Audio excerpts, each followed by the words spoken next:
Hello, everyone, and welcome to today's session. On behalf of everyone at Rev.io, I'd like to thank you for joining us today. I'm Delaney Dabkowski, Rev.io's Marketing Execution Manager. Before we begin the presentation, I'd like to go over a few housekeeping items. First, audio will automatically come in through your speakers. Second, a recorded version of this webinar will be emailed to you within 2 weeks. Third, we'll be having a Q&A session at the end of the event, so please submit your questions via the Zoom control panel at any point during the live presentation.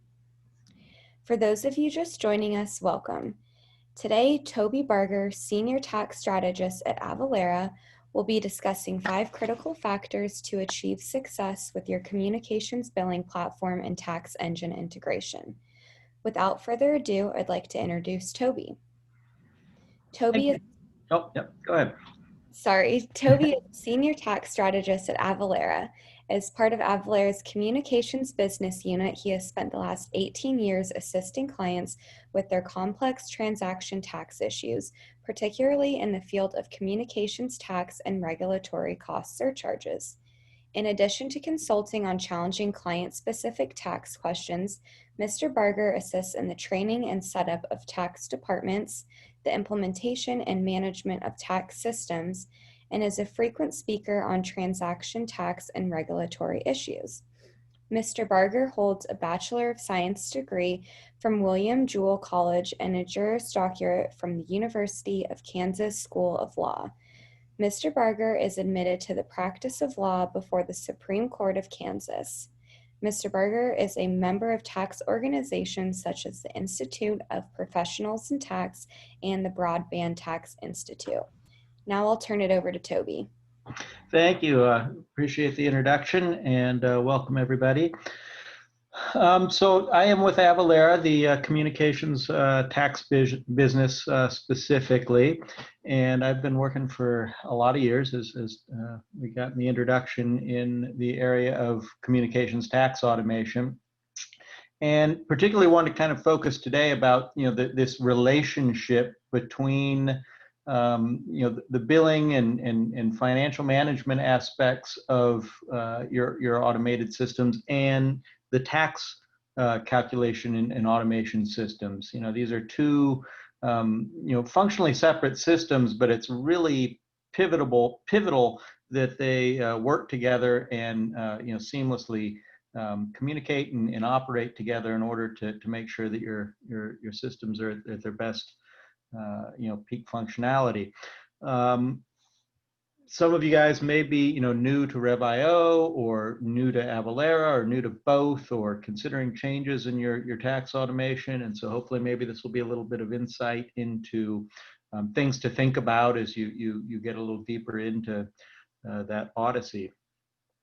So why is this important? Why do we talk about the fact that these two systems need to work well together? Well, it's at its heart a key part of the process of getting those bills out the door, and obviously getting the bills out the door is vital to everybody's bottom line and revenue side of things. But you can't get the bills out the door really without tax calculations and handling. So both pieces need to be in place and working well together in order to make sure that happens. And then there's kind of some of the follow-on effects of that. Making sure that you have reduced your exposure to audit, making sure that you're not over or under collecting tax and getting any risks there. And then also, external litigation threats, things like, customer class action suits and complaints and, actions before state regulatory bodies and that sort of thing. So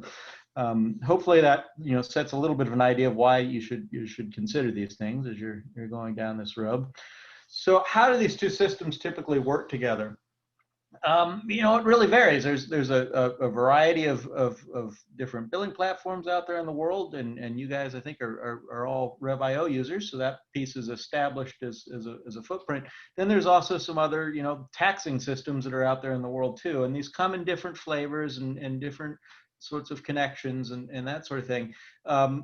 Sometimes they're applications that you host on your own premise, or sometimes they're things that are cloud-based. Our tax solution is increasingly focused on cloud-based tax calculation, which we think has some pretty significant advantages.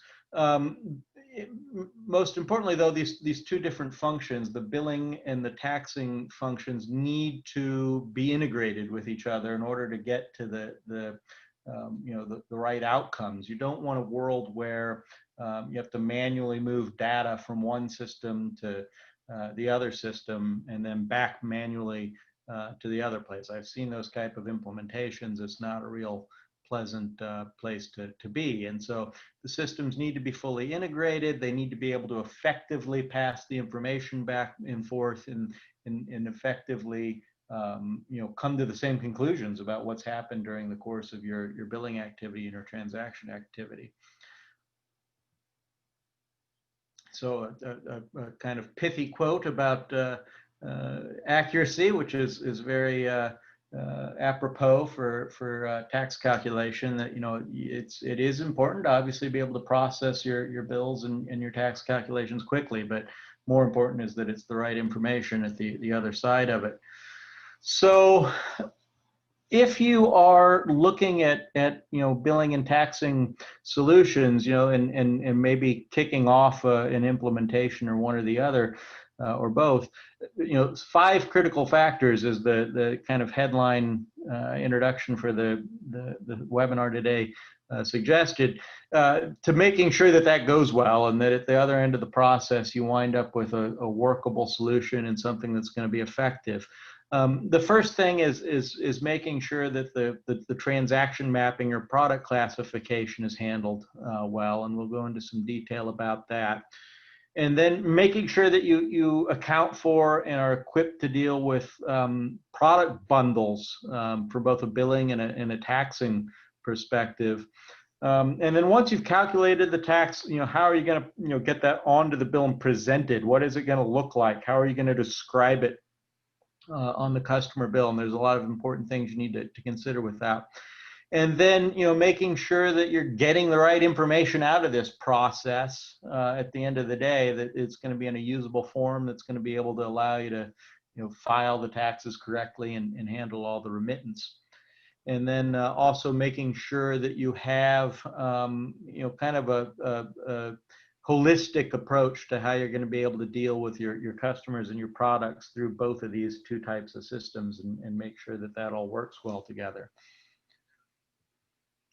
So firstly, transaction mapping, and there's good reason why this is at the front of the session. One is that process-wise, mapping your products to the tax categories that your tax automation system uses is one of the first steps in this process. So procedurally it comes first, but also I would offer that it's probably the most important factor in making sure that all of this goes well.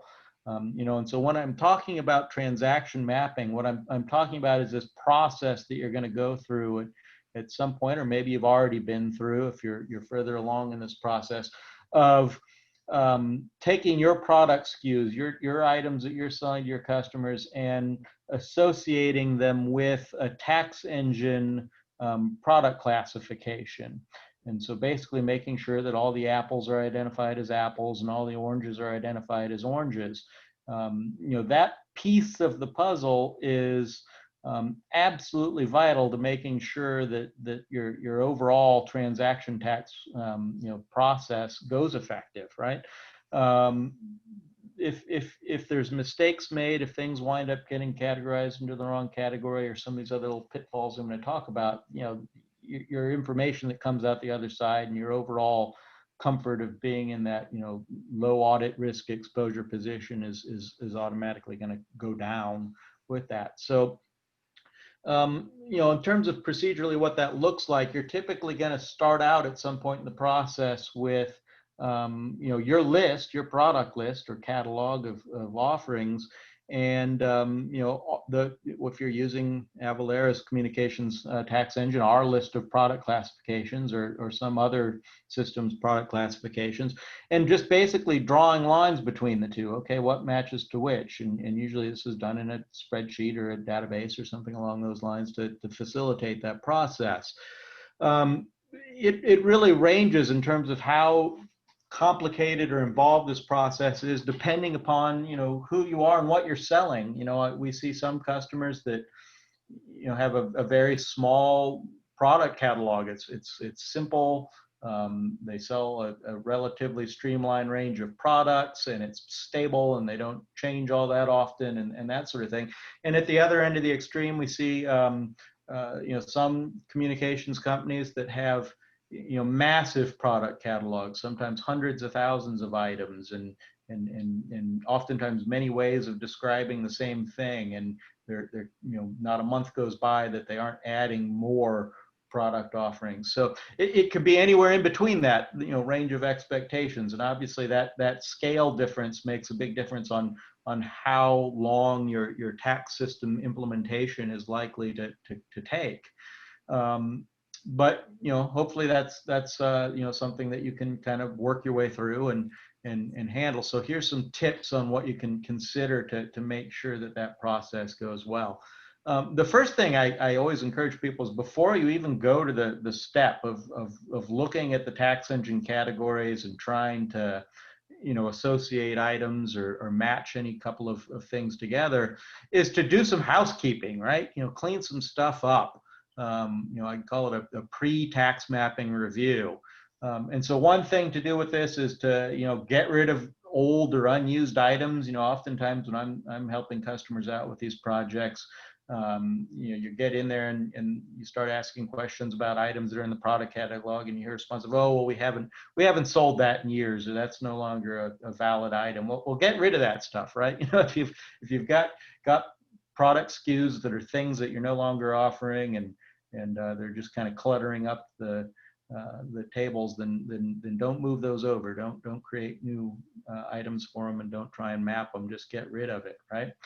Then the other thing I always caution people to look out for is unnecessary duplication. As I said, this is more of a common issue if it's one of those really long product catalogs and you've got hundreds and hundreds or thousands of items, that sometimes you'll see many ways of describing the same thing. So and probably we see this most with like internet and data bandwidth circuits. You'll have different circuits, and every different capacity will have a separate product SKU. Or sometimes features, you might have, calling features associated with a phone service, for example, and you might have, dozens of ways of describing the same basic feature. If possible, I always just to try and get rid of that. Obviously, sometimes there may be, provisioning or marketing, things that get in the way as to the requirements as to why somebody thought you needed all those differences. But the challenge there that I would caution from a tax department perspective is that if you have many product SKUs for the same thing, it almost becomes inevitable, especially the bigger and less organized your catalog is, that some of those things will get described to different tax categories, right? And so whether it's that you're adding more at a different point in time or whatever, it just becomes somewhat inevitable. And so this means you're going to have, this particular type of product, and part of them are categorized this way, and part of them are categorized this way.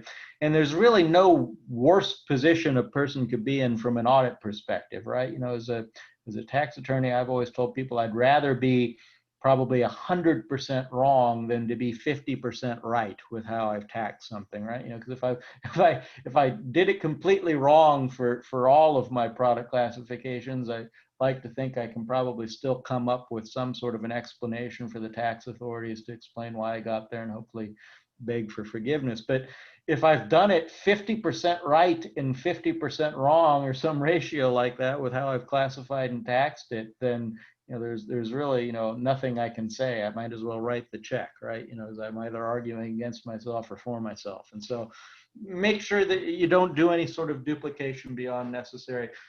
Getting rid of vague items, this is kind of follows along with that housekeeping theme. If you've got miscellaneous charge or administrative fee or service charge, or if any of these sorts of things are within your product listings, that's kind of a problem, because from a tax perspective, who knows what that is really, right? I've looked at a lot of tax law over all of the years that I've doing this, and I've never once seen anything where it describes this is how you're supposed to tax miscellaneous charge or administrative fee or anything like that.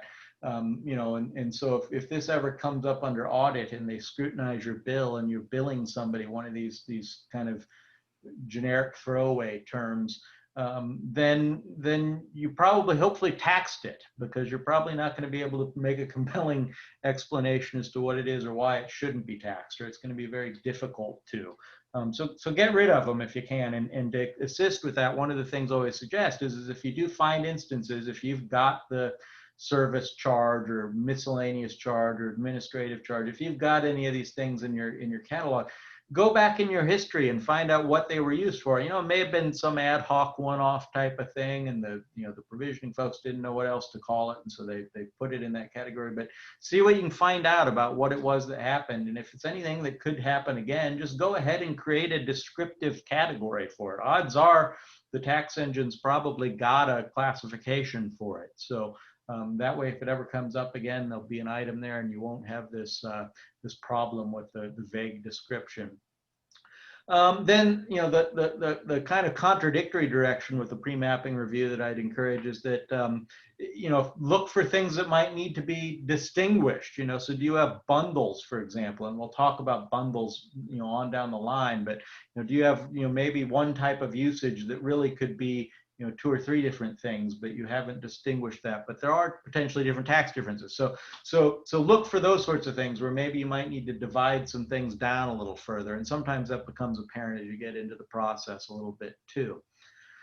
So once you've done the cleanup, you have to make sure that all of that is properly assigned to codes. And if you're using Avalara for your tax engine, as we hope that all of you do, but regardless, make sure you're coordinating with either the tax automation company or if you're using outside tax advisors in terms of making these decisions.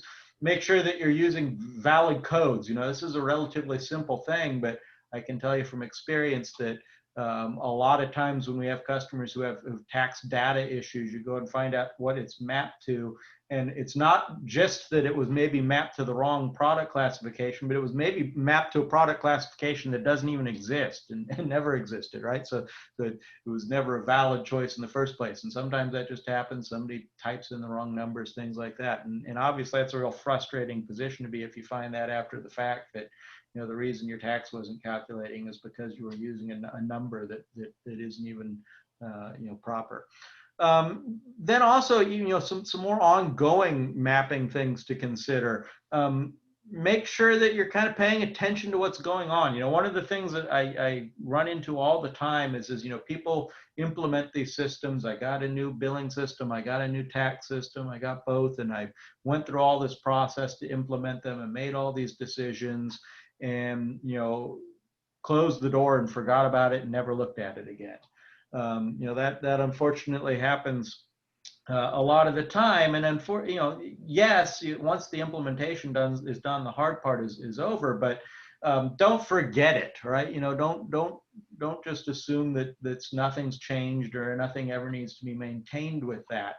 And the product classification, is a key area around that. Odds are you're going to continue to add products and new service offerings, new things that might have new tax treatments. Your list will grow longer. Making sure that those additions get handled in a effective manner, and that they're not just sort of well, this is what we used before, let's use it again.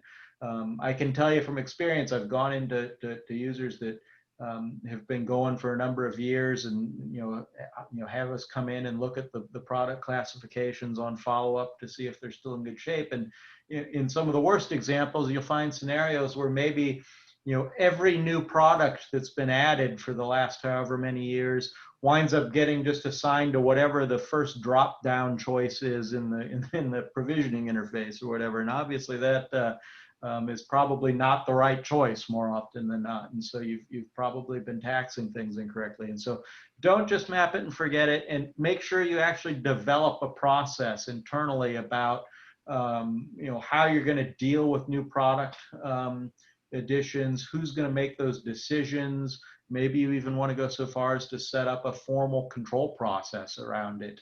I know in a lot of phone companies, in communications companies, the tax and the billing departments are oftentimes the last ones to know about new product launches and what's going on with that thing. And I've heard all the horror stories about I didn't know we were selling this until after it was already being sold, that kind of thing. And so obviously that's a bit of a problem.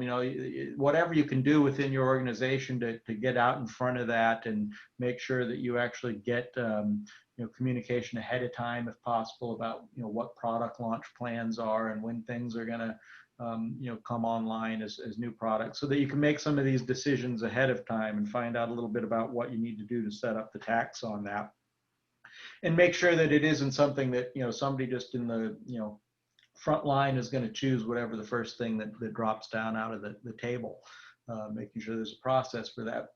And then it doesn't hurt. One of the things I encourage folks is that, maybe once a year or whatever frequency seems right for you, set up a little time on your calendar. Maybe set it up in a not busy tax season or whatever the case may be, but a little day or two just set aside to say, hey, we're going to go back and look at things that have been added over the last year, and maybe go look at overall what's going on with our product classification, and make sure that we're comfortable with everything.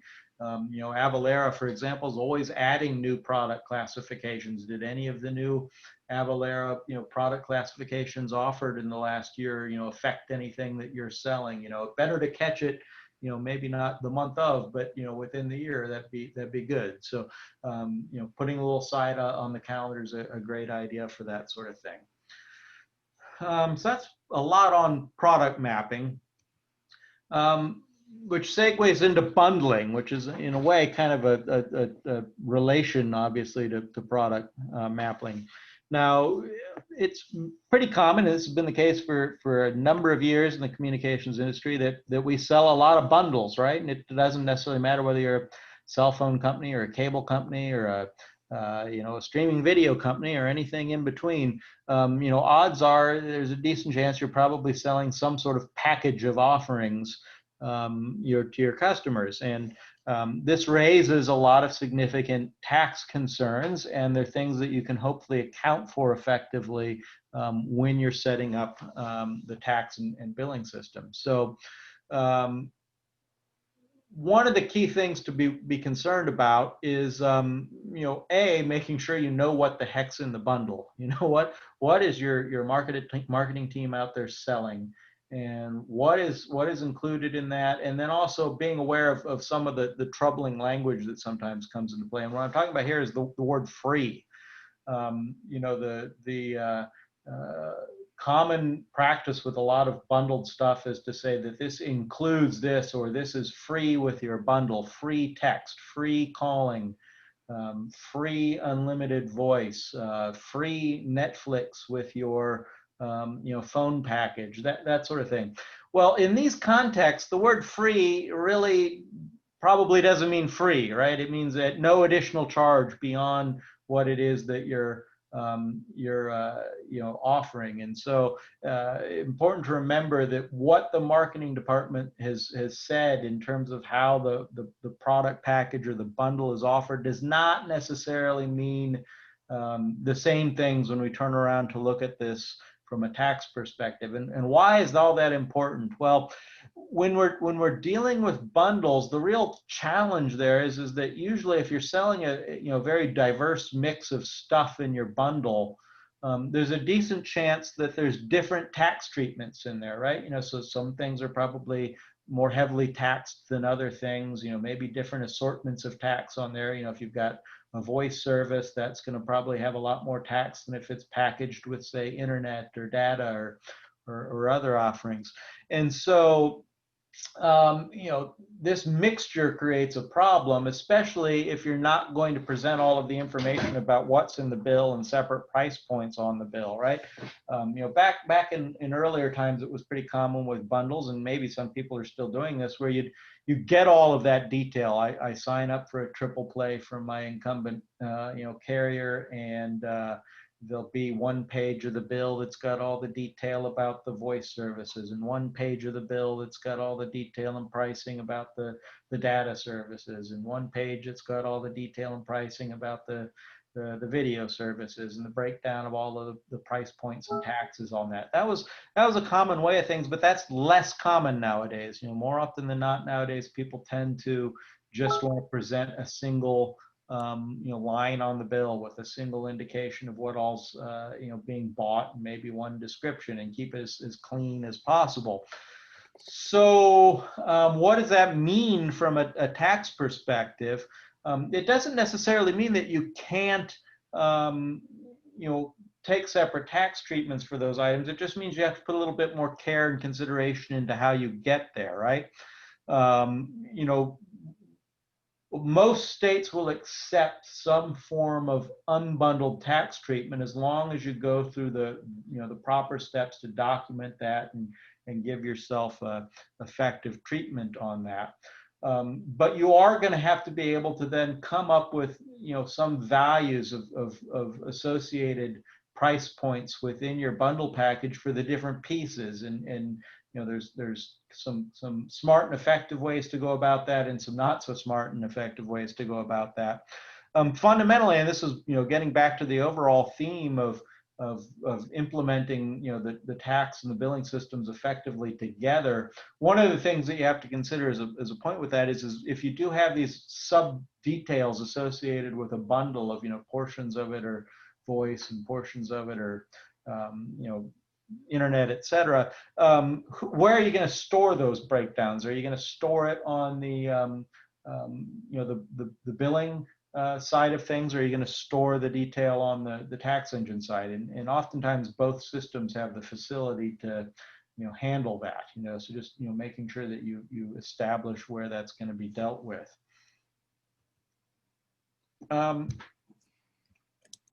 So what are you thinking about when you need to consider the tax considerations around a bundle? Well, as I said, you've got different things in this package often that are going to have different tax treatments. And so how are you going to break down the tax calculation? The tax jurisdictions will be perfectly happy if you applied all of the tax to all of the bundle, right? That's the outcome that they generally be good with. But that's not going to make for a very, very competitive product in the marketplace. And so you're probably going to want to take an unbundled tax treatment, or find a way to approach taking an unbundled tax treatment for that.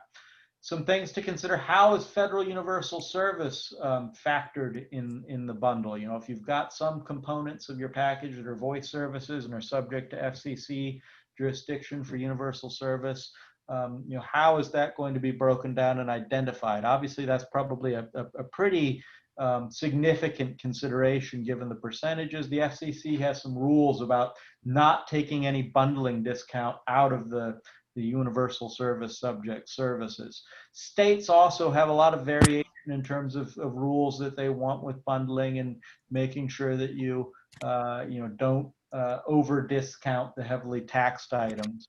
Generally, the best practice, if you can identify the a la carte component costs of what's all is included in your bundle, and then use that as a basis to document what your allocation is. It's important, though, that you go through that process, that you can provide the supporting foundation and information about how you came up with those prices. If you don't have a la carte prices, maybe you've gone and looked at other competitive products in the marketplace and documented their price points, and used that for identifying your allocation as well.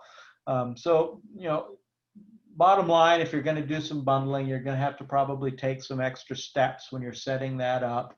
Do the homework of identifying what the cost components are, what the different tax classifications are for the different pieces in the bundle, and then in terms of implementing that within the billing and tax system, then making a decision of, those sub-level price points. Are you going to store that on the bill side, or are you going to support that on the tax engine side? There are a few cases. In the interest of time, I probably won't spend a lot of time working through all of those, but some interesting bundling cases. New York's got a long history of sort of tortured treatment of communications tax bundles. Worth taking a look at some of those items that are identified there. So tax presentment, so one thing to calculate the taxes, to get accurate information from a math perspective, but we still have the issue of actually putting that on the bill, or putting that on the statement to the customer. And this is not necessarily as cut and dry and easy of a part of the process as you might imagine that it can be. And one of the things that's particularly challenging with communications taxes is that depending on what you're selling, it might be a lot of stuff, right? There are some communication services sold in some parts of the country where it might be possible to get, 8 to 10 taxes. That's kind of an extreme outlier, but multiple taxes potentially coming back on the same services, and potentially quite a few with very different descriptions and that sort of thing. So what are you going to do in terms of actually printing and displaying that to your end users? There's a temptation out there, and a lot of folks have kind of leaned in the direction of wanting to simplify their bills and keep it as clean and nice looking for customers as possible, and maybe the thought process that the less clutter that's there, the less questions and customer support you're going to get. And so there's been a pressure of a direction of people for a number of years moving towards wanting to reduce those line items on the bill or streamline it as much as possible. And so a temptation might be to just consolidate a single line of tax, or taxes and surcharges, and put that on a bill. Unfortunately, something that streamlined and that consolidated probably is not going to pass muster for the the majority of communications taxes. And so there are some things you've got to pay attention out there with. And universal service, once again, that's always central to most of the conversations around communications tax, always the federal universal service. And it is generally by percentage the highest and most obnoxious tax that's on those bills. We're upwards of 27% now. Federal universal service, the FCC has some very specific concerns about how you present that on the bill. For one thing, they don't want to see any sort of suggestion that federal universal service recovery is a tax, right? It is technically a recovery surcharge. You are recovering your end users' federal universal service, or your federal universal service obligations from your end user. And so they're very sensitive to the tax word being anywhere near federal universal service. So they want you to make sure that if you have any labels there or headers over the section of the bill that federal USF is being recovered, that it can't just say taxes. You need to make sure that either there's a separate section for surcharges, or your header says taxes, fees, and surcharges, and that there is no suggestion anywhere that universal service is a tax. And that's true of other surcharges as well. The FCC is just particularly on top of that. And so that's a concern. You do need to be careful about both state and federal truth in billing considerations. There are, this sometimes gets beyond the scope of just the calculation, but making sure that you're not doing anything with any of the charges in a way that's going to fall afoul of truth in billing or consumer protection rules. And so examples of things that might trip there would be as if, for example, you mark up a product without proper justification, or mark up a surcharge, without proper justification, or mark up a tax without proper justification. Putting surcharges for things that maybe don't have a good foundation down there. All of those things potentially could trip up issues with consumer protection or truth in billing issues, and so you got to be careful around some of that stuff. One possible direction, some people do actually go so far as to put a separate section on the bill, one for taxes, one for charges and fees. There's pitfalls on that. The advantage is that you've reduced the risk that you've labeled a surcharge a tax. Which, as I mentioned, that's a no-no. But the downside of it is if you do have those separate sections, it does kind of put the onus to make sure that indeed you are putting things that are properly surcharges in with the surcharges and taxes with the taxes. And sometimes the items themselves can be a little tricky here, right? For example, a fairly common thing that comes up in communications tax is, gross receipts taxes. There's a lot of gross receipts taxes on utility and communication services. Now, gross receipts tax is a tax that's kind of explicitly on the seller of those services. It's just that, they're oftentimes recovered as a surcharge.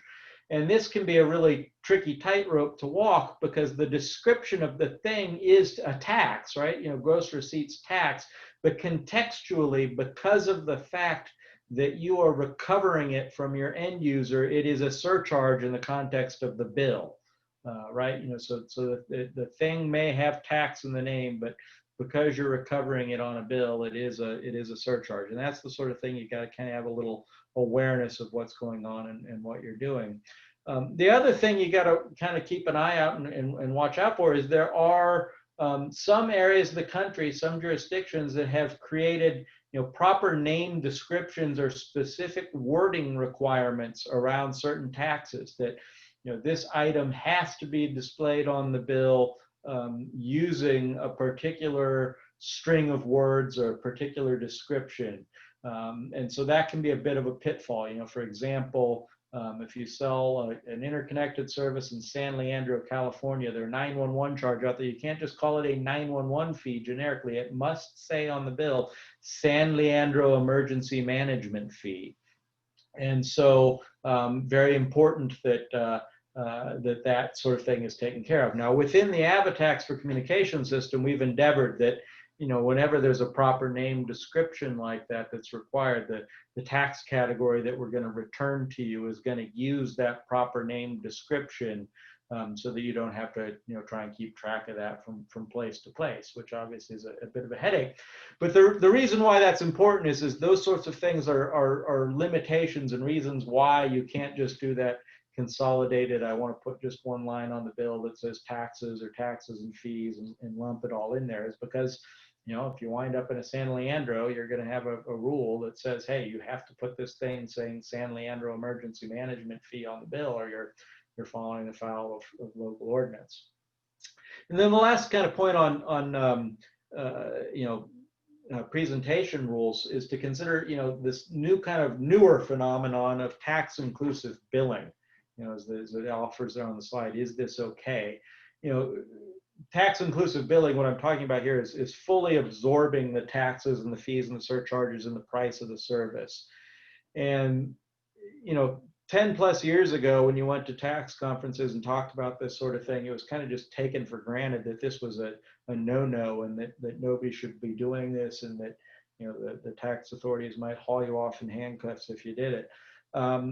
Fast forward to today, and the taboo has been broken a little bit. I still can't endorse that it's a risk-free thing to do, but there are a lot of big names out there in the communication space that are engaged in the tax inclusive billing model.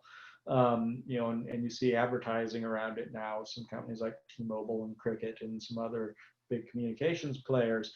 And so it can obviously be done, but I would caution, and the tax engine has a special function that we can do tax inclusive calculations where you tell us the target tax included price, and we'll return back to you the tax and the pre-tax price as part of the response. So we can automate that for you. But I caution, if you're going to go down that road of doing some tax inclusive billing, make sure you get a qualified communication tax advisor to help you out with the legalese around your offer and your description of some of this in how you present that to customers. If you look at some of the companies that are doing this sort of thing, you'll usually see a pretty healthy volume of legalese that gets included with that, just to make sure that they don't fall afoul of any of those, consumer protection or truth in billing issues, and make sure that everything is on the up and up with that. One other bit of things about tax presentment. Not all of the items that we calculate within the communication tax world and get remitted through this process are things that you're technically allowed to recover on an invoice, or at least not explicitly. There are sometimes things that come up in the communication tax sphere where there's explicit prohibitions where they say, no, you cannot either bill that directly or make any reference to recovering it on an invoice or a bill. Great example of that, Washington State has a business and occupation tax that applies to calculated business transactions there. It actually gets filed right alongside a sales tax on much the same tax base, but there's been state and federal litigation there throughout Washington State that has come to the conclusion that you cannot collect Washington business and occupation tax from the end user as any sort of a surcharge or a recovery item. There can't be any reference to it on bills, and that's generally been upheld in the courts. Federal telecom relay surcharge for those who are selling services subject to that. The FCC is pretty explicit that they don't want to see any recovery on the invoice that makes a reference to the telecom relay surcharge. And so there's a few other examples. Some gross receipts taxes, utility receipt taxes around the country also have those kind of restrictions. Now, with the AvaTax system, we'll go ahead and calculate that for you. We just keep it through a segregated data stream. But if you are managing any of this yourself or using a different system, make sure you're on top of that and make sure that, that those things do need to be filed, that they're out there, that it is getting handled and calculated, but also making sure that you're not recovering it in an instance where you're not supposed to transparently recover it.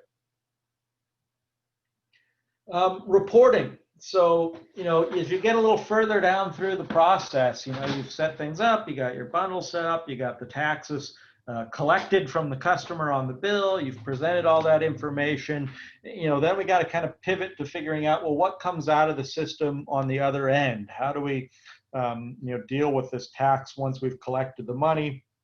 How do we make sure that that gets properly remitted? And this is another area where making sure that your billing system and your communications tax system are seamlessly integrated and working well together is really important, right?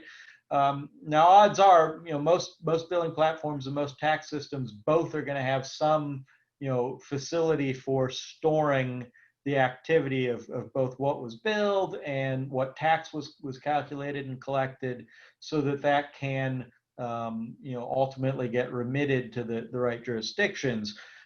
Making sure that all of that reconciles is kind of important, right? There's potential for questions if the data that's coming out of your billing system doesn't really match the data that your tax engine is showing as what your sales and revenue and receipts are. So making sure that you can kind of do that reconciliation between the two systems is pretty important.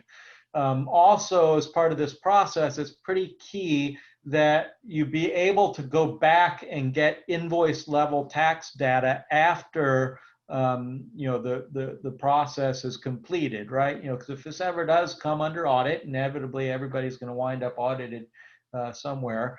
It's going to be really important that you can trace the tax from your return back to the invoice, right? Because a lot of audits start at one end or the other. Either they're going to look at invoices and try and figure the tax calculation from that end, or they're going to look at the return and try and figure the calculation from that end, or both.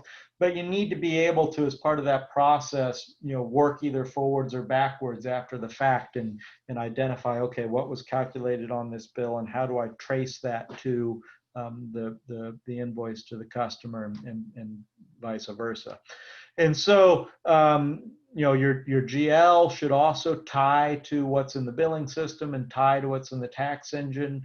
If you have exemption data in your customer, in your compliance, in your returns, you need to be able to tie that exempt revenue back to the specific exempt invoices, and from that process be able to turn to the exemption documents that support it. And just overall, in general, are you getting enough data out of these systems to complete all of the tax returns? Do you have the information about adjustments to sales volumes or exempt activity, et cetera, that's going to ultimately need to go on that return? And then, process-wise, have you got the rules in place of being able to support from a systems perspective how you're going to be able to manage your tax process years on down the line? So archival of this data is really important. If you are joining us and you're from the tax department, welcome. Obviously, that's my comfort spot. Now, I suspect we've probably got a lot of billing managers on here, but this is equally relevant there. It's important that the data associated with this be something that you can go back and get after the fact. And ideally it be something that you can generate yourself, that you don't need to go and necessarily get your IT department involved in getting you these reports if you do need to run and get your tax information from 3 years prior in order to support an audit. Are you going to have to get time from your IT department to do that, or is it something you can access through a user portal in a friendly sort of way? And this is something that we don't ever like to talk about, but what happens if you change vendors, right? If you get rid of Avalara, or you get rid of Rev.io and you switch to one of our competitors, God forbid, we hope that doesn't happen. But if you do, what sort of retirement path do you have for that? Are you going to still be able to get to that billing and tax data after the fact, after you've transitioned to your other system? Or if you're coming to Rev.io or coming to Avalara for the first time, or your prior systems, what sort of access are you going to be able to maintain to that prior data? Can you get that all dumped into some sort of an archive or a repository where you're going to be able to continue to get it? Are you still going to have access to the tools that are necessary to read it? These are all important questions to ask as you're kind of going through this process to make sure that you're still going to be able to support yourself. Because the audits, as we all know, they tend to come well after the fact, right? And so these other foundational issues can certainly have changed. And so the fifth and final one of our kind of overall tips is just a little bit more holistic overview of some of the ways that you need to kind of plan for how are these two systems going to work together long term. One of the things that's really, really vital, in order to do communications tax calculations, there's a lot of information that goes into that. Information about the seller, information about the buyer, information about tax exemptions, information about locations. Do you have all of the pieces in both systems to support that? Do you have an effective database of detail about your customers to pass to the tax engine in order to appropriately get the tax back? And it could be any of these factors, what type of buyer it is, what type of locations involved, et cetera. And then, what does the future hold for you? And can these two systems, your tax and your billing system, support both of that and all of what that might involve with? And obviously, a big part of that is what product offerings you might sell. You may be expanding into different markets, selling different lines of business. Maybe you're going to move into selling something with more complicated billing or taxing requirements. Have you got systems and the ability to handle all of that future-proof? Is there tax content there for what it is that you need? But then also some of these other potential business developments. Might you start wholesaling your products or offering it for white label?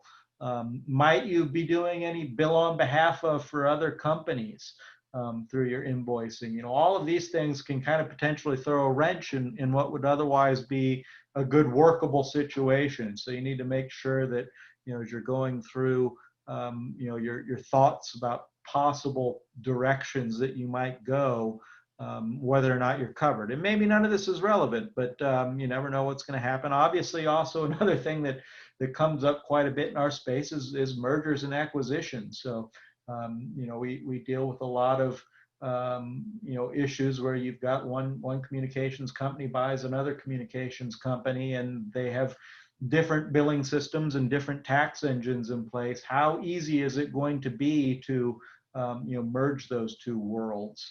You know, and do you have support for the ability to bill and tax for the type of companies that you might, you know, either acquire or be acquired by? So all of those things are also considerations that are worth evaluating. So finally, you know, how can Avalara help with that? Obviously, we'd like to talk with anybody who's got any sort of considerations of communication tax needs, but a little bit more detail about us and what we offer. So we do have a end-to-end solution for communications tax. And what I mean when I'm talking about end-to-end is that we can manage everything up from you know, the initial tax location analysis when you first provision a customer, through the tax calculation on the billing, through exemption management, up through then finally registration and filing of the communications tax returns with the jurisdictions. So you know, obviously there's a lot of pieces that go together. One great advantage of Avalara's solution here is that we have all of those pieces under one roof, one company, one throat to choke. You know, if there's ever any issues, you've got one account manager, et cetera. So that's a nice advantage with all of that. Our communications platform is natively SaaS based. Great, you know, great solution to not have to deal with site installing the software and having to manage updates yourself and data patches and that sort of thing.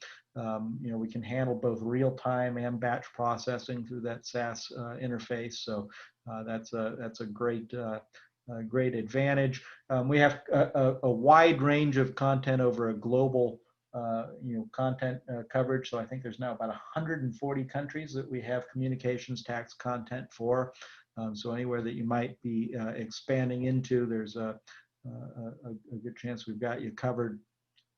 You know, we have a nice ready to go connector with the Rev.io platform. So this is a huge advantage. You know, there's always a headache whenever you're doing tax automation work if you've got to actually develop you know, new API calls and write the information to you know, deal with that.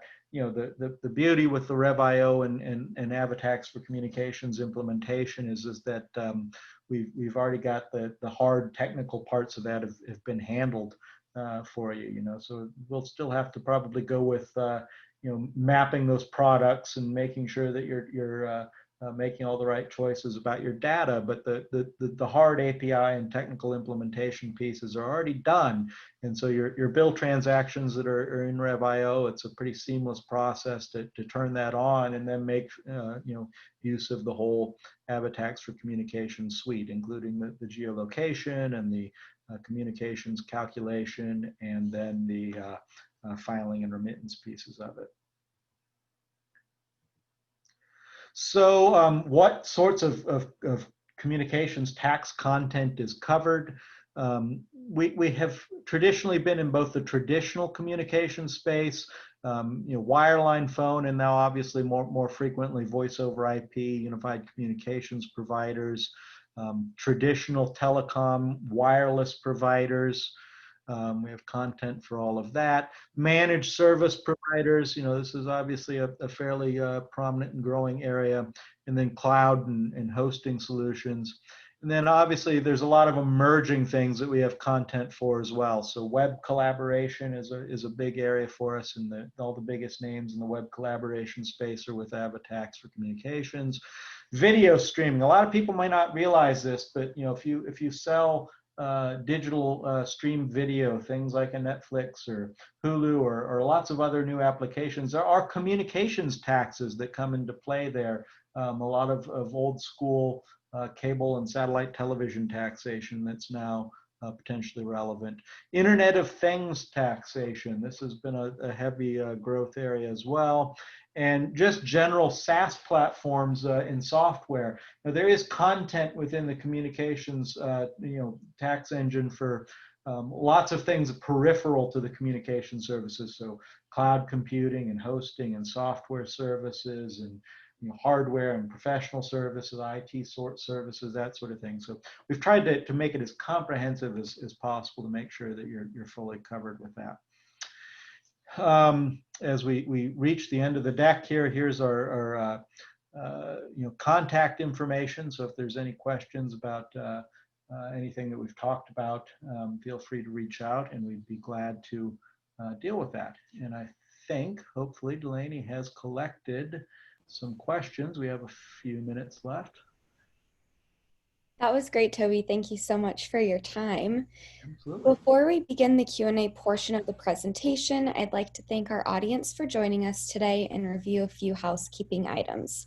The first reminder is that we're always interested in topics that you'd like to learn more about, so please submit your topic ideas in the Q&A box. In addition, the full webinar recording will be emailed to you within 2 weeks. Lastly, if you've submitted any questions during the presentation that don't get addressed in the live Q&A, we will be following up with you individually via email. Now I'd like to ask a few questions from our audience. Do I need separate tax systems for sales or use tax and com tax? Not with AvaTax for communication. So typically not anyway. It depends a little bit on what you're offering, but our API calls for the communications engine will return both sales tax and communications taxes through a single call. So if you send information about a product that's subject to both, we will calculate both and return both. And there's also a lot of content for sales tax only stuff that a communications or technology company might sell. So as I was mentioning, hardware, software, et cetera.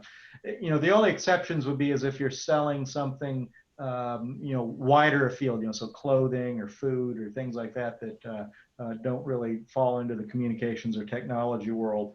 Now that said, there are other tax automation solutions out there in the world that's not true. You do have to have both a sales tax engine and a communications tax engine and a separate API call to get both of those pieces, but not with ASC. Are there options for outsourcing product classification work?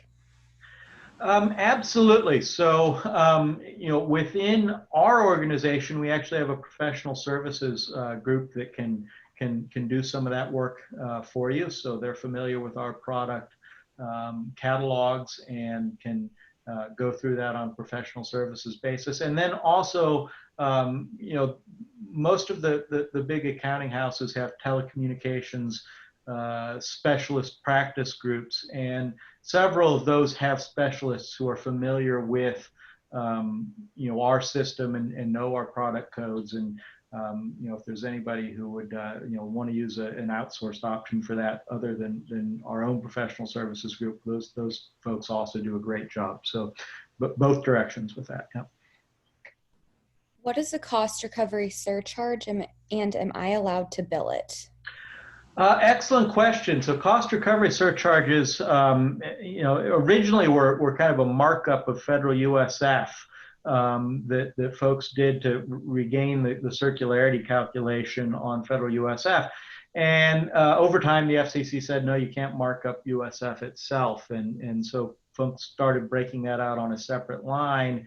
And, they kind of grew bigger and bigger in terms of what percentages people were charging, and people started applying them to more, services beyond just things that are subject to FCC regulation. It's essentially you're recovering, at least in theory, all of your otherwise unrecoverable regulatory expenses. Now, there's no hard and fast rules necessarily about what has to be in there or what the appropriate amount should be for what you should recover for a cost recovery surcharge. Um, generally speaking, I'd advise it's a good idea to make sure that you kind of know what you're recovering and have some documentation of that. But every company is a little different, and so there's different amounts and different applications that come along with those. And do you handle state registrations? Absolutely, yeah. We can do registrations for any of the taxes or fees that we calculate and remit. So state DOR and state PUC registrations are entirely things that our Avatax for Communications Returns team would be happy to help out with. And does Avalara have 477 reporting filing service?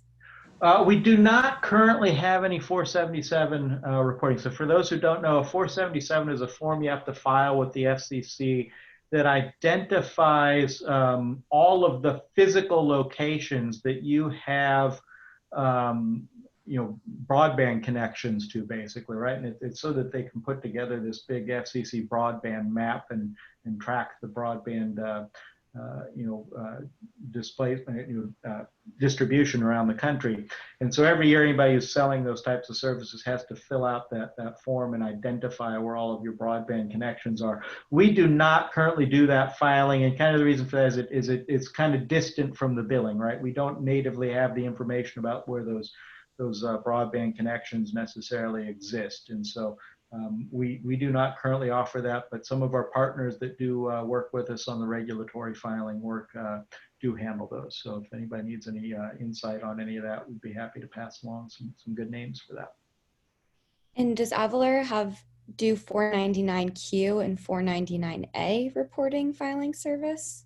We have not been. That there is once again a partner organization that we have been working with that does the federal regulatory filings, and we would be happy to pass along some information, but we are not currently doing the 499A. Once again, that's the Federal Universal Service remittance, for those who aren't familiar. Well, that looks like those are all the questions we have for today. Toby, thanks again for your time and enjoy the rest of your day, everyone. Thank you, Delaney.